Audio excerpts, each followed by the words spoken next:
bad power factor, and how to fix bad power factor. So what is power factor? Power factor is a unitless number used in alternating current circuits. It can be used to refer to a single piece of equipment such as an induction motor, or for the electricity consumption of an entire building. In either case, it represents the ratio between true power and apparent power, the formula being PF equals kW divided by kVA. So what does that mean? My favorite analogy to explain this is to use the beer analogy. We pay for beer by the glass, but inside the glass there is both beer and foam. The more beer we have, the less foam there will be, so we get very good value for money. If there is a lot of foam, then there's not a lot of beer, and so we're not getting very good value for money. The beer represents our true power, or our kW, our kilowatts. This is the useful stuff we want and need. This is what does the work. The foam represents our reactive power, or our kVAR, kilovolt amps reactives. This is the useless stuff. There will always be some, we have to pay for it, we can't use it, so we don't really want much of it. It does actually have a use and a purpose, but we'll see why later in the video. The combination of these kW, our kilowatts, and a kVAR, the kilovolt amp reactive, is our apparent power, or our kVA, meaning the kilovolt amps. Power factor is therefore the ratio of useful power, or true power, in kilowatts, or kW, divided by what we're charged for in kVA, the kilovolt amps. So it's telling us how much value for money we're getting for the power we consume. If we briefly touch on electrical engineering, and I will keep this part brief, then we might see this expressed as a power triangle. In this case, I'll draw it as a leading power factor as it's easier to visualize. The beer, or true power, is the adjacent line. Then we have the foam, which is the reactive power, on the opposite. Then for the hypotenuse side, which is the longest side, we have the apparent power. This is at an angle from the true power. The angle is known as theta. You see, as the reactive power, or the foam, increases, then so does the apparent power, or the kVA. We could then use trigonometry to calculate this triangle. I won't in this video as I'm just covering the basics, so we'll just see the formulas you need, but we'll do some calculations and worked examples later in this video. If we look at a typical residential electricity bill, then we'll typically see just a fee for the amount of kilowatt hours used, because the power factor and the electricity consumption will be very low, so electricity companies tend to not worry about this. However, on commercial and industrial electricity invoices, especially buildings with smart or interval electricity meters, then we'll likely see charges and information for the amount of kilowatts, kilowatt hours, kilovolt amps, and kilovolt amps reactive used. Large buildings in particular will often see reactive power charges in there, but this depends on the electricity supplier and the agreement they have with the consumer. The reason they charge a penalty for this is because when large consumers have bad power factors, they are increasing the current flow through the electricity network and causing voltage drops, which reduces the supplier's distribution capacity and has a knock-on effect for the other customers.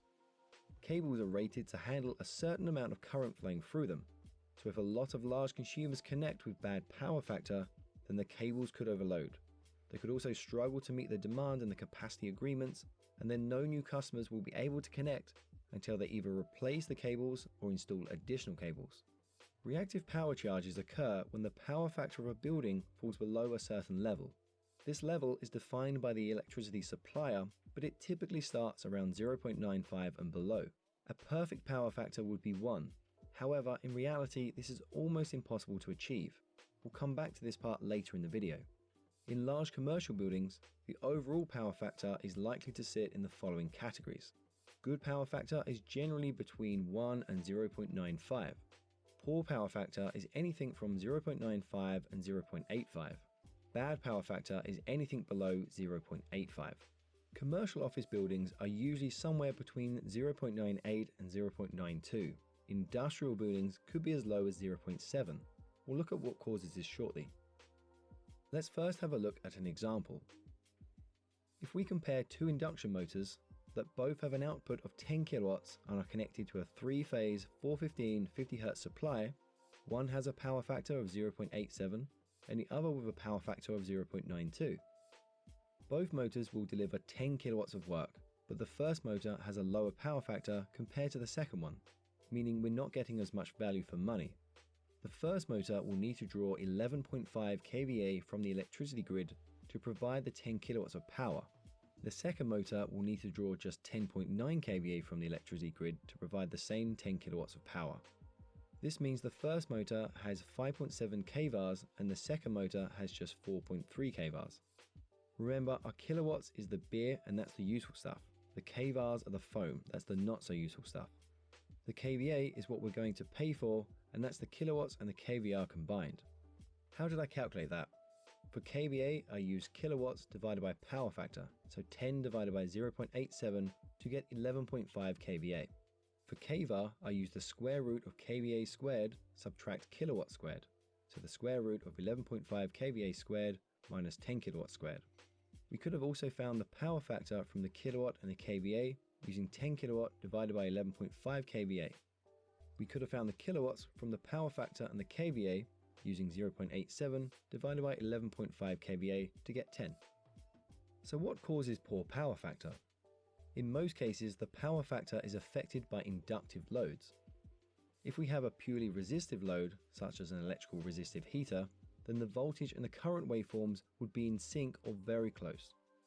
They would both pass through their maximum and minimum point and then pass through the zero axis at the same time. The power factor in this case is 1, which is perfect. If we drew a phasor diagram, then the voltage and current would be parallel, so all the energy drawn from the electricity supply goes into doing work, in this case creating heat. But if we took an inductive load, such as an induction motor, then the coil's magnetic field holds back the current and results in a phase shift where the voltage and the current waveforms fall out of sync with each other, so the current passes through the 0 point after the voltage. This is referred to as a lagging power factor. Earlier in the video, I said the foam or the kVAR is useless. That's not exactly true. We actually need some reactive power to create and maintain the magnetic field which rotates the motor. The reactive power is wasted in the sense that we get no work from it, but we still have to pay for it, although we do need it to be able to do the work in the first place. If we drew a phasor diagram for a purely inductive load, then the current would be at an angle below the voltage line, meaning not all the electricity consumed is doing work. If we took a purely capacitive load, then the opposite happens to the inductive load. The voltage and current are out of phase, except this time the voltage is held back. This causes leading power factor. Again, this will mean that not all of the electricity being used is being used to do work, but we still have to pay for it regardless. If we drew a phasor diagram for a purely capacitive load, then the current line would be at an angle above the voltage line as it's leading. Correcting poor power factor. What can we do to correct poor power factor and reactive power charges? In most cases, we come across lagging power factor caused by inductive loads. To correct poor power factor, we can add capacitors or inductors to the circuit, which will realign the current back into phase and bring the power factor closer to 1. If we have a lagging power factor caused by high inductive loads in the circuit, then we add capacitors. If we have a leading power factor caused by high capacitive loads, then we add an inductive load to the circuit. These need to be calculated, and we'll see some example calculations of this at the end of the video. So why should we fix poor power factor? Poor power factor means you need to draw more power from the electricity network to do the same amount of work. Therefore, the cables need to be larger, so the installation is going to cost more money. If the power factor becomes too low, then the electricity supplier might charge you a penalty fee or a reactive power charge. Poor power factor can cause losses in equipment like transformers and leads to high heat gains. It can lead to voltage drops and can even reduce the life expectancy of equipment in extreme scenarios. Capacitor calculations for power factor correction. Let's look at a simplified example of calculating the size of a capacitor to improve the power factor of a load. The building has a 3-phase power supply and has a total load of 50 kilowatts of work. It also has a power factor of 0.78, but we want it to be 0.96 to avoid penalty charges. Currently, the building has a total apparent power, or kVA value, of 64.1 kVA, and we find that by just dividing the kilowatts, or 50 kilowatts, by the power factor of 0.78. It also has a reactive power of 40.1 kVAR. We find that by taking the square root of the kVA squared and subtracting it from the kilowatt squared. So take the square root of 64.1 squared minus 50 kilowatt squared.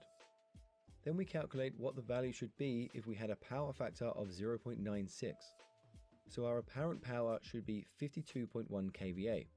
We find that from 50 kilowatts divided by 0.96 power factor. Then we find our reactive power, which is the square root of the kVA squared minus the kilowatt squared. So the square root of 52.1 kVA squared minus 50 kilowatt squared, which gives us 14.6 kVA.